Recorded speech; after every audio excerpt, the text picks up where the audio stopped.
Jim Caviezel sat silently under the warm stage lights, his hands folded, his eyes lowered, as if he was carrying a weight no one else could see. The audience expected a routine interview, a few stories from his career, maybe some behind-the-scenes moments, maybe a joke or two about the Passion of the Christ. But no one in that room, not even Jonathan Roumie sitting beside him, had any idea what was about to happen. The host asked a simple question. "Jim, has your faith ever spoken to you in a personal way?" Jim didn't answer at first. Instead, he breathed deeply, as though preparing to open a door he had kept closed for years. Something shifted in his expression, a seriousness, a softness, a kind of trembling strength. Everyone sensed it instantly. The room fell silent. Finally, Jim lifted his head. "There's something I've never told publicly," he said quietly. "Something that happened to me in a dream." Jonathan's eyebrows rose, but he leaned in respectfully, sensing the gravity of Jim's tone. Jim continued, "This dream came to me at a time when my faith was being tested more than ever. I was tired, exhausted, spiritually empty. I remember praying, asking God to show me something, anything, that would help me keep going." The audience leaned forward as if pulled by a single invisible thread. "And that night," Jim said, "I had a dream so real that when I woke up, I wasn't sure if I had experienced heaven, or something meant just for me." Jonathan's eyes widened.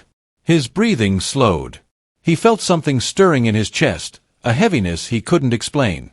Jim looked straight ahead, as though seeing the dream all over again. "I saw a man walking toward me," he whispered. "And the moment I recognized him, my whole body froze." Jonathan covered his mouth, already emotional, even though Jim hadn't revealed anything yet.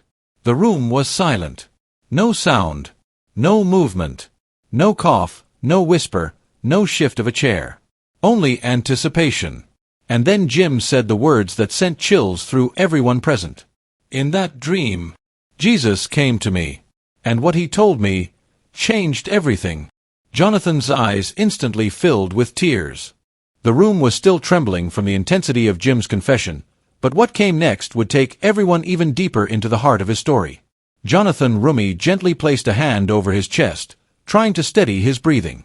He had known Jim for years, known his discipline, his reverence, his loyalty to the roles he took, but he had never seen him so vulnerable, so open, so human. Jim took another slow breath, gathering the memories that had been locked inside him for far too long. "It happened during a time when everything felt like it was collapsing around me," Jim began. "People saw me acting, performing, showing strength, but inside, I was shaking. I felt misunderstood, misjudged, and honestly, alone." Jonathan nodded slowly, already relating. As the actor who portrayed Jesus in The Chosen, he too had faced moments where expectation and reality collided, where public praise hid private battles. Jim continued, "One night, after an especially exhausting day, I went home and fell into the deepest prayer I've ever prayed. I remember kneeling beside my bed, not saying fancy words, not trying to impress heaven, just speaking from a place of raw desperation."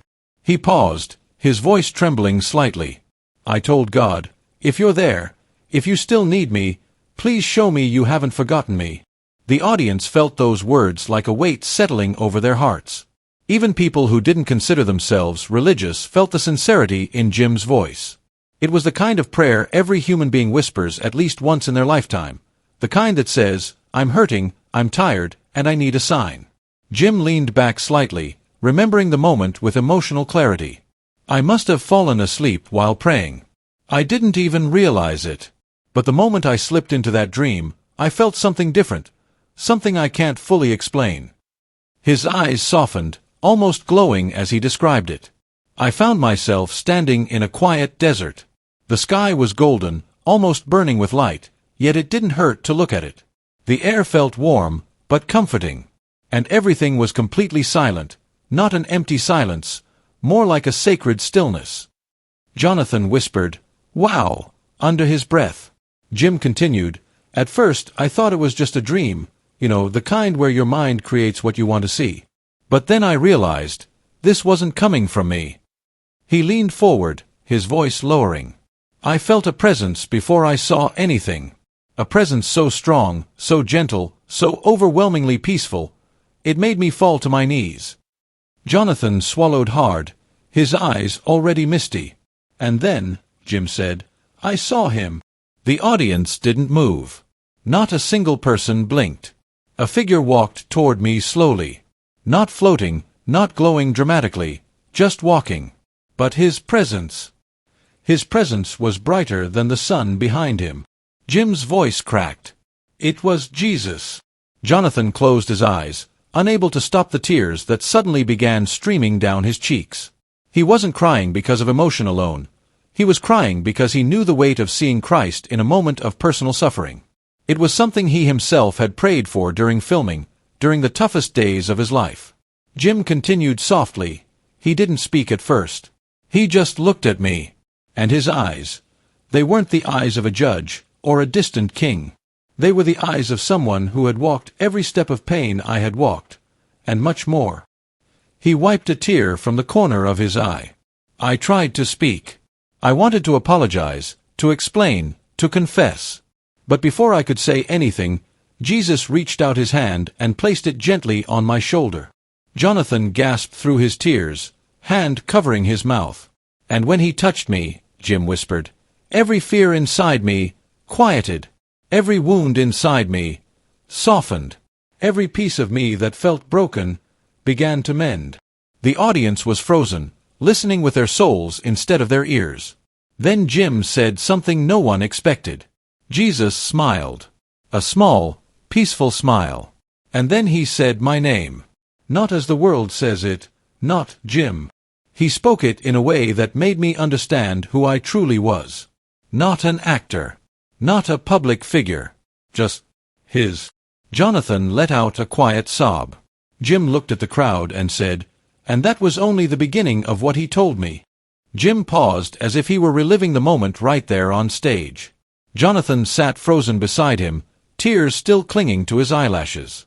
The audience, already breathless from everything Jim had shared, leaned in even closer, sensing that the real heart of the story was only now beginning. Jim exhaled slowly. "When Jesus said my name," he whispered, "I felt everything inside me collapse, not from fear, but from truth. It was as if he was calling me not for judgment, but for healing." Jonathan wiped his face, whispering, "My God," under his breath. Jim continued, "But after that moment of peace, the conflict began. Because Jesus didn't just comfort me. He showed me something I wasn't ready to see." He swallowed hard, steadying his voice. He looked straight into my eyes, and for a moment, I didn't see the desert anymore. I didn't see the golden sky. Everything around us faded into darkness, not frightening darkness, but a kind of emptiness, like a place waiting to be filled. The room fell so silent that a single breath could have echoed. Jim continued, "Jesus stood beside me, and suddenly, scenes of my life, moments I had buried, moments I tried to forget, began to appear in front of me. Not like memories, but like living mirrors." Jonathan leaned forward instinctively, as though drawn toward the invisible vision. Jim's voice broke slightly. "I saw myself trying to be strong when I should have asked for help. I saw myself pretending to be okay when I was falling apart inside. I saw the weight I carried alone, weights I didn't have to carry." His hands trembled in his lap. "And then," Jim whispered, "I saw the moments when I doubted myself the most. Moments when I felt unworthy, unseen, forgotten." Jonathan covered his face for a moment, his shoulders trembling. He knew what it meant to feel unseen while trying to serve something sacred. Jim continued, "I looked at Jesus, almost ashamed. I wanted to hide. But he gently raised his hand, and the scenes stopped." Jim paused, eyes glistening. And then he said something I will never forget. The audience held their breath. Jim's voice softened to a fragile whisper. "Why do you carry alone what I already carried for you?" Jonathan let out a sound, half sob, half gasp, as if those words struck the very center of his soul. Jim continued, "I felt tears pouring down my face. In the dream, I tried to speak, but my voice wouldn't come out. My heart felt both shattered and healed at the same time." He swallowed, the emotion tightening his throat. Jesus reached out his hand again, and suddenly the darkness around us transformed. I was standing in a place filled with light, a soft, warm light that felt alive. Jonathan looked up, eyes red but full of wonder. Jim said, "And then I saw something that broke me completely. In that light were the scars on his hands." He lifted his own hands slowly, the gesture trembling.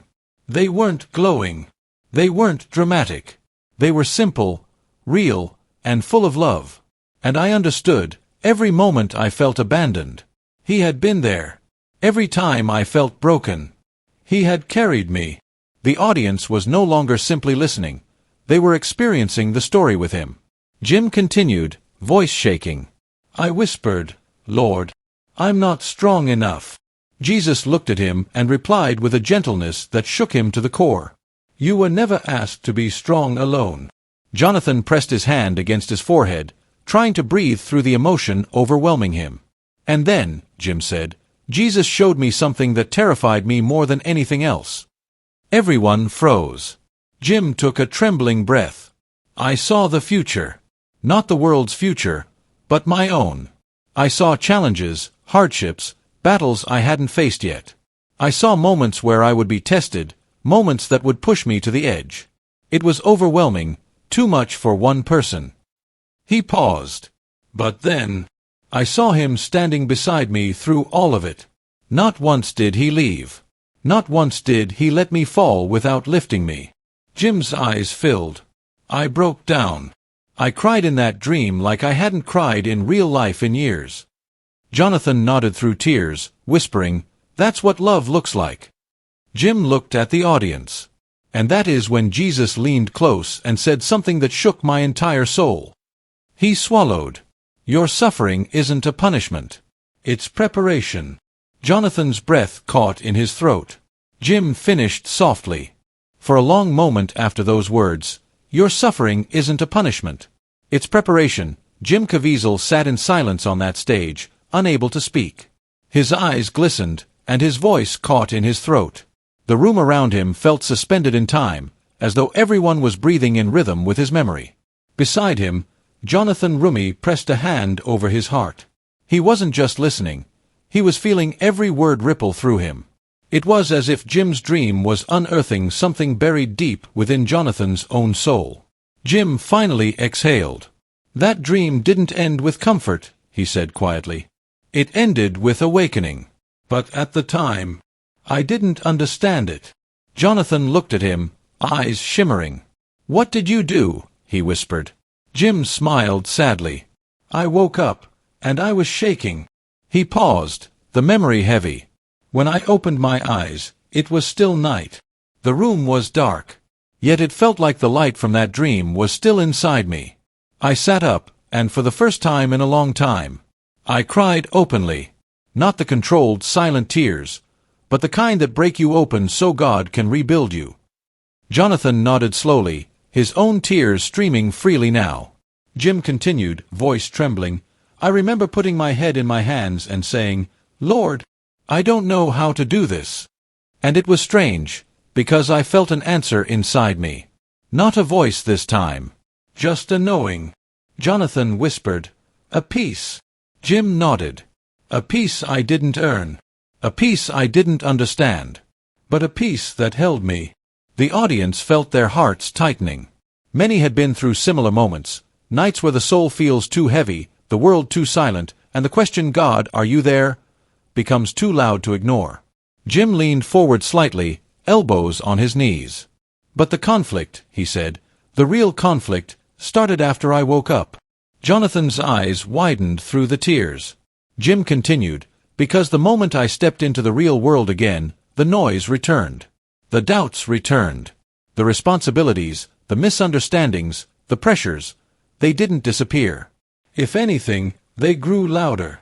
Jonathan nodded because he knew that feeling too well, that strange battle between spiritual truth and earthly struggle. Jim said, "The dream gave me clarity. But life tried to steal it." He looked out at the audience, eyes heavy. "For days after, I questioned everything. Was it really Jesus? Was it my imagination? Was it a message, or just my mind trying to comfort itself?" He sighed. "But every time I questioned it, I remembered the way he said my name. The way he touched my shoulder. The way those scars looked in the light." Jonathan closed his eyes, overwhelmed. Jim continued, "And that is when the biggest conflict of all hit me. Because if the dream was real, then so was the calling inside it. And that meant I couldn't keep living the same way. I couldn't keep running. I couldn't keep pretending I was strong enough to carry everything alone." He paused, letting the words sink in. I realized I had to let go of control. I had to surrender. Not partially. Completely. Jonathan breathed sharply, tears dripping onto his hands. Jim's voice grew softer, more vulnerable. But surrender is not easy. It means facing everything you've avoided. It means forgiving people who hurt you.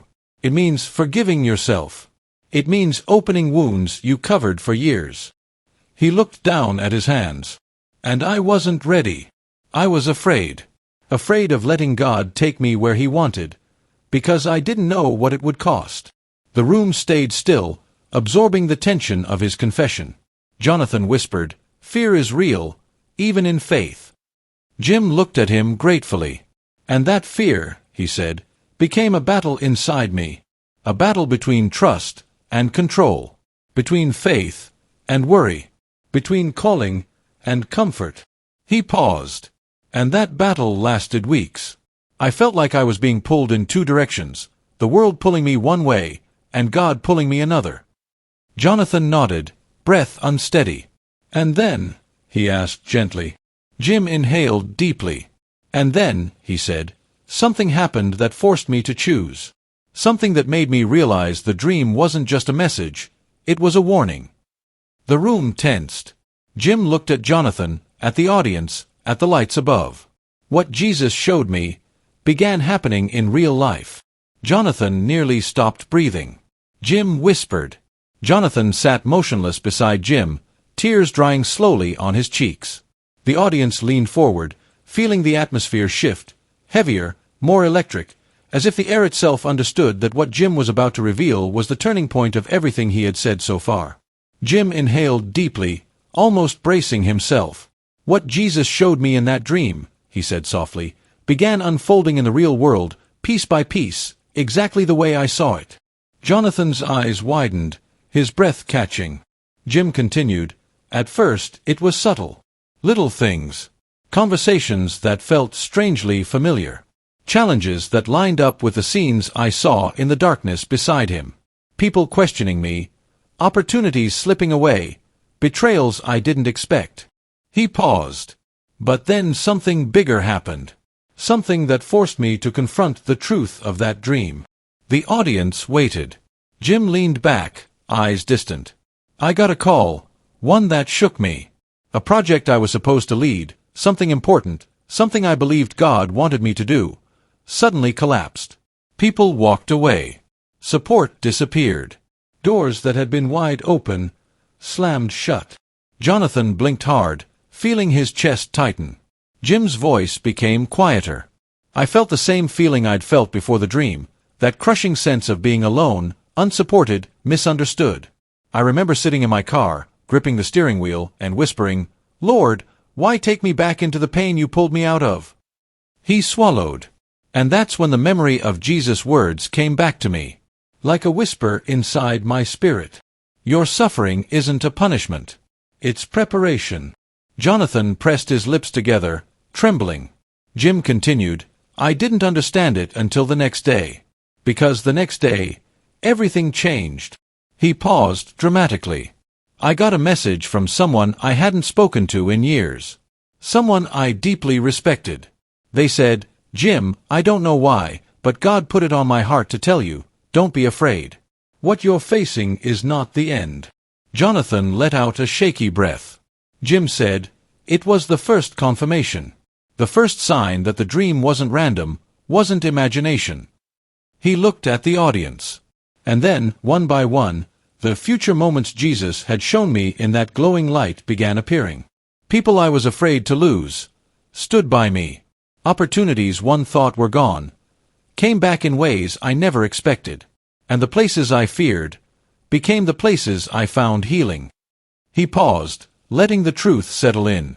But the biggest reveal happened during a moment of complete frustration, when I felt like giving up again. Jonathan leaned closer instinctively. Jim continued, I was alone one night, praying again, asking God for direction. I said, Lord, I don't know what you want. And suddenly, I remembered something from the dream, something I had forgotten.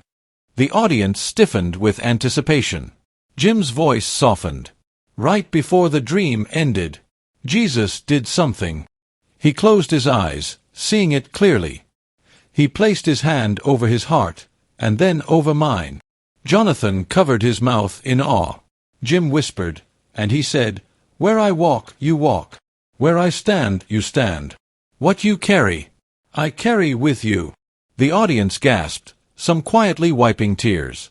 Jim continued, voice thick. I didn't understand it then. I thought it was symbolic. But after the challenges came, after the trials, the fear, the loss, I realized what he meant. He leaned forward. He wasn't asking me to be strong. He wasn't asking me to lead. He wasn't even asking me to succeed. Jim placed his hand over his heart. He was asking me to follow, to trust, to let him carry what I couldn't. Jonathan's tears returned slowly, silently. Jim continued, and when I finally stopped fighting, stopped resisting, that's when the greatest reveal of all happened. He lifted his gaze. I realized the dream wasn't about warning me of hardship. It was about revealing who was with me in the hardship. His voice deepened. It wasn't about fear. It was about presence. Jonathan whispered, Jesus. Jim nodded. Yes. His presence. His companionship. His promise that even in the darkest moments of my life, I would never walk alone again. The audience stirred, moved beyond words. Jim finished softly. And that is when everything changed. Not because my life got easier, but because I finally understood that the one who walked toward me in that dream was the same one walking beside me every single day. He looked at Jonathan. And that's the moment, he said, that made Jonathan cry. Jonathan nodded, tears streaming. Because it wasn't a story, Jim said. It was a revelation. For several seconds after finishing the revelation, Jim Caviezel said nothing. He simply sat there, his eyes lowered, as though still listening to the echo of Jesus' words in his soul. Jonathan sat beside him completely stunned, his face wet with tears, his breath unsteady. The audience waited, unable to look away, unable to move. Finally, Jim spoke again, softly, but with a new strength in his voice. That dream changed me, he said. Not because it solved my problems, but because it told me who was standing with me in them. Jonathan nodded slowly, wiping his cheeks. That's powerful, he whispered. Jim continued, but you want to know the real resolution? The real turning point? It didn't happen in the dream. It happened in the days that followed. The crowd leaned in once again. Jim said, after the dream, my life didn't magically get easier. In fact, some challenges got harder. Some relationships got more complicated. Opportunities one waited years for still didn't happen the way I imagined. He looked up at Jonathan. But something inside me had changed. I wasn't walking into those battles alone anymore. I wasn't waking up with the same fear. I wasn't carrying the weight by myself. Jonathan whispered, because you knew who carried it with you. Jim nodded. Exactly. He took a slow breath, gathering his thoughts. The first big shift happened a week after the dream. A situation came up, one that normally would have sent me into panic, or frustration, or anger. But instead, something else happened. He paused. I felt calm. Unexplainably calm. The kind of peace you don't earn, the kind you can't create. The kind that feels like someone is standing behind you, holding you steady. Jonathan smiled faintly through his tears, having experienced moments like this himself. Jim continued, in that moment, I realized something. Jesus didn't give me that dream to impress me. He didn't show up to make me emotional. He came to prepare me. To show me that what was coming wasn't meant to defeat me, but to shape me. He leaned forward slightly, speaking with deep sincerity. Pain doesn't always mean punishment. Sometimes it means purpose. Jonathan nodded, whispering, Amen. Jim went on, Then came the second shift. I began to see people differently. Those who hurt me, those who misunderstood me, those who doubted me, those who disappointed me. Before, I would have carried anger or resentment. But after that dream, I started seeing them through different eyes. Jonathan's voice was barely audible. Grace. Jim nodded again. Yes, grace. Not the kind that excuses everything, but the kind that understands everything. The kind Jesus showed me. The kind that says, you don't know the whole story of their heart. He paused. And I realized, if Jesus could look at my wounds with compassion, then I needed to do the same for others. The audience listened in sacred silence. Jim continued, and then came the final shift. The moment that sealed everything. Jonathan straightened up slightly, listening. Jim said softly, I was sitting alone one morning, praying again. And I remembered the way Jesus touched my heart in the dream. I remembered his words. Where I walk, you walk. What you carry, I carry with you. And suddenly, it all became clear. He looked directly at Jonathan now. I realized that I wasn't supposed to move forward with my strength. I wasn't supposed to rely on my understanding. I wasn't supposed to build my life with fear. Jonathan's eyes filled again. Jim's voice grew stronger. I was supposed to walk with him, step by step, breath by breath. Not behind him. Not ahead of him. With him. He placed a hand over his chest. And when I finally surrendered to that, everything inside me aligned. The confusion. The fear. The exhaustion. The questions. It all quieted. Jim smiled, not a dramatic smile, but a gentle, peaceful one. That, he said, was the beginning of my healing. Jonathan exhaled shakily. Jim continued, and something else happened. Something unexpected. The things I was losing were replaced by things I needed. The doors that closed led me to better ones. The people who left made room for the people who were meant to stay. He sighed. Life didn't become perfect. It became purposeful. Jonathan whispered, That's the real miracle. Jim looked at him with soft eyes. And Jonathan, that's why you cried.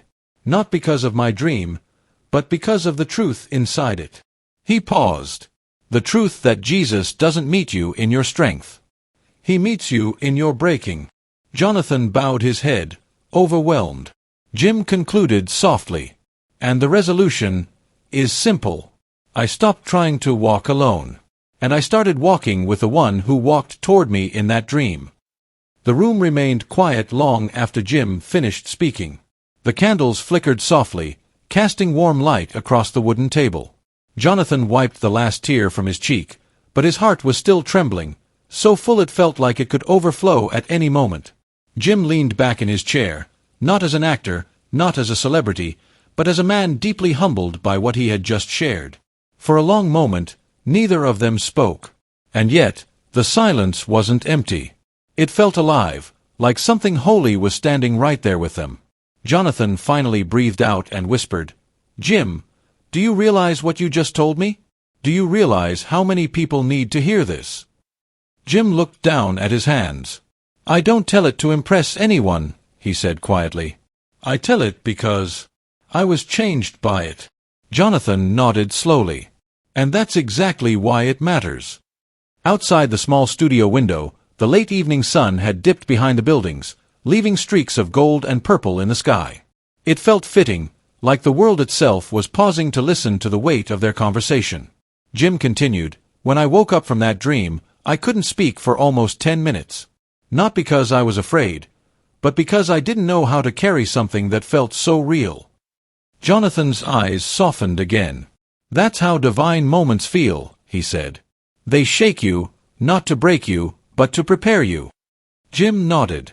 And when he touched my shoulder, Jonathan, everything inside me just disappeared. The fear, the pressure, the noise.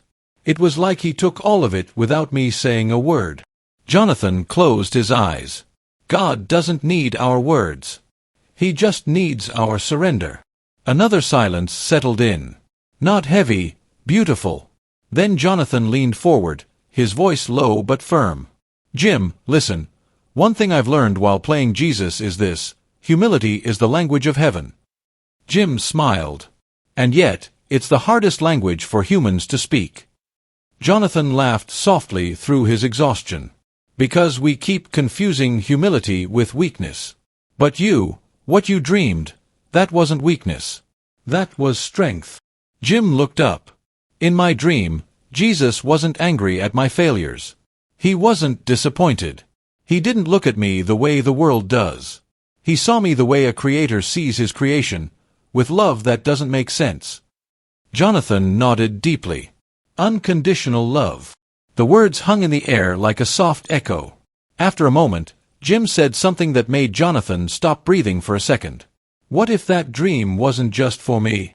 Jonathan blinked. What do you mean? Jim's eyes filled with a quiet intensity. What if he wanted me to share it, so the people who feel unloved, unseen, or unworthy could remember that heaven hasn't forgotten them? Jonathan stared at him, stunned by the simplicity and the truth of it. That, Jonathan whispered, is the heart of the gospel, Jim. Jim lowered his voice.